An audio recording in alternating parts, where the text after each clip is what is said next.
Je voulais parler des haters sur les réseaux sociaux. Je voulais parler d'eux par rapport aux adolescents. Parce que c'est quand même un phénomène. Ils sont là pour nuire. Mais ils sont là pour nuire parce qu'eux-mêmes sont nuisibles pour eux-mêmes. C'est-à-dire qu'ils sont vraiment mal dans leur peau.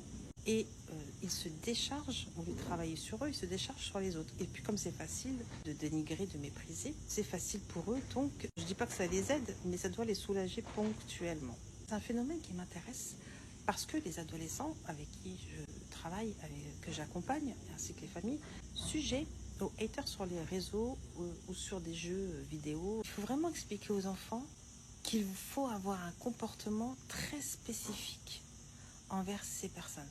Parce que s'il n'y a pas un comportement très spécifique où il y a de la protection de soi, on peut vite être embrigadé dans la croyance que ce qu'ils disent c'est vrai. Et dans mes accompagnements, je peux parler de ça aussi avec les adolescents. Ils pensent que ce que les haters disent, c'est vrai. C'est ça, moi, qui m'avait interloqué. J'ai dit, mais pourquoi tu penses que s'il le dit, c'est que c'est vrai? Non, en fait, c'est pas parce qu'il le dit que c'est vrai. Derrière, il peut y avoir de la jalousie. Tu incarnes exactement ce qu'il voudrait être. Il peut pas. Il t'attaque. En même temps, ce que tu dis, ça peut le déranger. Je pense qu'il faut vraiment qu'il y ait des ateliers spécifiques dans les écoles, dans les collèges, dans les lycées, pour parler de ce phénomène qui peut amener l'adolescent même à la dépression, à des insomnies, et voire plus loin. C'est répétitif. C'est un harcèlement très sournois. Ça peut le mettre dans une colère.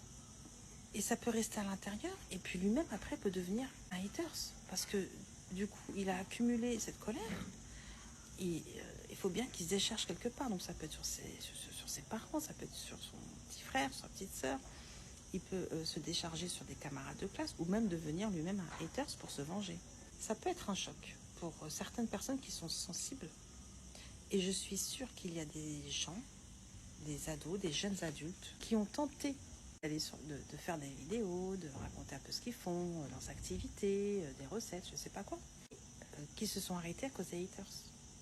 Et moi, je trouve ça super, super dommage. Si toi, par exemple, tu as commencé à faire des vidéos, tu as commencé à te mettre sur les réseaux et que tu supportes pas les haters, viens me parler en message privé. On voit ensemble ce qu'on peut faire pour que je te donne mes tips pour pouvoir vivre ta vie, faire ce que tu veux et que les haters, t'arrives à les ignorer de façon sereine et stratégique aussi.